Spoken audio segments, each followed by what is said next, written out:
Eu tava lendo uma coluna da Vera Iaconelli na Folha outro dia, faz uma semaninha já. A coluna é bem mais profunda do que a parte que eu vou trazer aqui, tá? Eu vou deixar o link no descritivo, como sempre, mas a parte que me fez pensar e vir fazer esse vídeo é a que ela fala sobre como a gente nunca acha que vai acontecer uma desgraça com a gente, como a gente sempre acha que nós seremos exceção. Eu lembro o meu choque quando eu finalmente me dei conta de que eu tinha tido uma coisa muito grave, quando eu colapsei, que não ia sarar em 2 semanas como eu procurei me enganar no início que demoraria.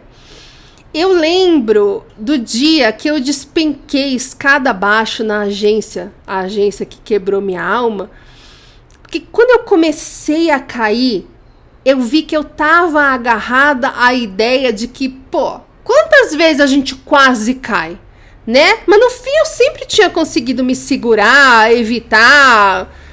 Mas pra vocês terem uma ideia, eu demorei tanto pra entender o que tinha acontecido, que eu caí de cabeça, gente, na parede, desmaiei, fiquei inteira cheia de hematomas de diversas cores, trinquei dente, foi o caos. Eu só entendi que eu tinha desmaiado no dia seguinte.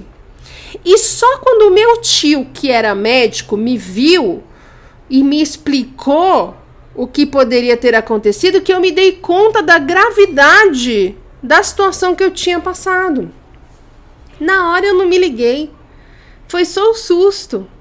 Eu lembro que depois dessa agência eu trabalhei numa outra que tinha uma moça que ela tinha na época, sei lá, uns 20 e poucos anos, e a agência era num sobrado, e tinha aquela escada de 2 níveis, sabe? Que você sobe metade pra cá, aí você vira e sobe metade pra lá.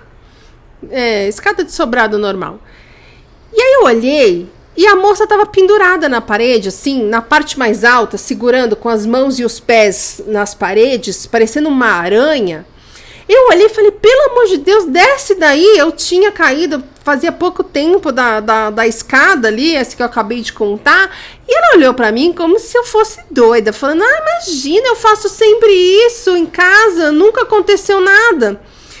E eu lembro também de uma reportagem sobre uma moça que deu uma merda aí qualquer com a moça, e a moça tinha perdido a vida e a mãe não conseguia aceitar, porque a mãe falava assim, mas nunca aconteceu nada com ela. Não tem como ser ela, é outra pessoa. Ela sempre passou por lá, nunca aconteceu nada. Essa negação em todos esses exemplos é a mesma, é uma infantilidade nossa. Que se você perceber vai diminuindo conforme a gente envelhece, porque a gente vai vendo um monte de coisas que vão derrubando essa ilusão, né? E a gente começa a perceber que sim, merdas acontecem com todo mundo, inclusive com pessoas boas, e inclusive com a gente. Né? Mas a gente tem essa ilusão como se a gente tivesse uma proteção especial, né, que faz com que não aconteça nada de ruim com nenhum de nós, só com os outros. Então, quando a gente se vê num acidente de carro, num sequestro, bate, num burnout, a gente fica sem entender. Como assim? Por que comigo? Gente, eu sempre fiz tudo certinho. Porque faz parte da infantilidade a gente achar que estar bem é um mérito. Que se a gente fizer tudo certinho, nós vamos conseguir tudo o que a gente quer, nunca vamos passar por nada ruim, né? Como se a gente fosse ali, então, um bom menino que o Papai Noel vai providenciar, que a nossa vida seja como a gente sempre sonhou. E aí, quando a gente tem um choque de realidade com qualquer uma dessas coisas que aconteça, ou alguma frustração que a gente tenha, e a gente se dá conta de que não é assim que a vida funciona, a gente estressa. O estresse tem muito tem muito a ver com a nossa infantilidade em não aceitar que a vida não nos dê, no tempo que a gente acha que deveria ser o ideal, as coisas que a gente quer, que a gente planejou, que a gente está indo atrás. 11 em cada 10 burnoutados ficam muito confusos quando se veem em burnout e, inclusive, tem muito problema para aceitar. Como assim eu preciso parar? Como assim eu não tô dando conta? Como assim? Tem tanta gente merda que tá de boas e eu que preciso parar? Quando me cortaram o açúcar, eu lembro que eu vi um cara muito, mas muito gordo, tipo 200 quilos, tomando um sorvete. E eu lembro, criança, né?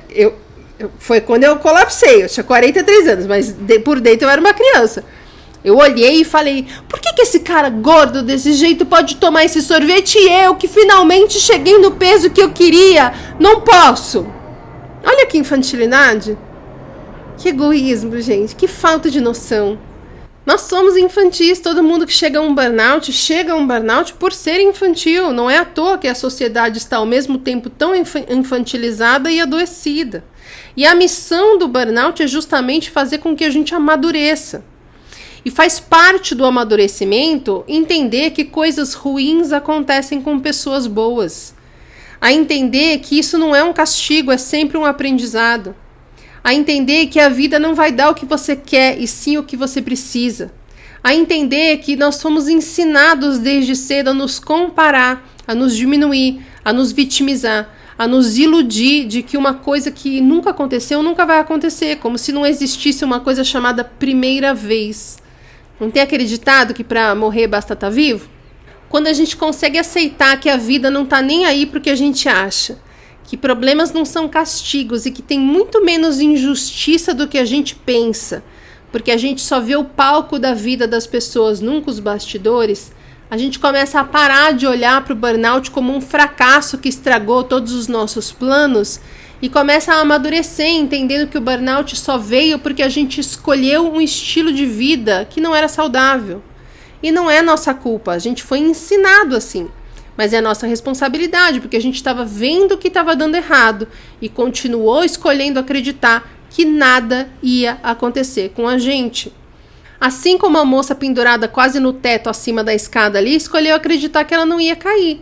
Se ela tivesse caído, ela teria dito que foi azar. Afinal de contas, o que ela fez de errado? Nunca tinha acontecido isso. Ela sempre faz isso na casa dela. Logo, o problema é a escada lá da agência. Isso chama infantilidade. E é a infantilidade que faz a gente acreditar que a gente precisa aguentar firme num emprego que nos faz mal para que a gente não seja julgado por quem não tem nada a ver com a nossa vida. Nos agarrando no absurdo de achar que nada vai nos acontecer, porque afinal de contas a gente não merece. É você atravessando a rua e ver que tá vindo um carro e ao invés de acelerar o passo, você fala, ele tá me vendo. Aí o carro te atropela e você fala, a culpa foi toda dele. Foi culpa dele mesmo, porque ele tinha duas escolhas e ele sabia qual seria o resultado de cada uma delas e ainda assim escolheu a pior. Mas foi sua também, por ter confiado em uma pessoa que você não sabe quem é. Foi responsabilidade sua também, por saber que você tinha que acelerar o passo e resolveu contar com a sorte. A gente precisa crescer para sair de um burnout. Parar de ficar sentado chorando igual uma criança apontando os culpados pelas coisas da nossa vida que não são como a gente acha que deveria, esperando mamãe pegar a gente no colo e resolver nossos problemas. Então sim, pode acontecer merda com você, mas não é porque você é a vítima do mundo ou porque a vida é injusta. É porque tem coisa para você aprender com isso. E talvez quem pense que nunca aconteceu nada, também nunca tenha aprendido nada. E por isso ache que um burnout é um castigo ou coisa do tipo. Não é. Eu vou deixar aqui no final uma aula e um vídeo em que eu falo sobre como a gente burnouta, tá? Que é para você parar de achar que é tudo culpa do trabalho e ficar pronto para aprender o que o burnout veio te ensinar. Até o próximo.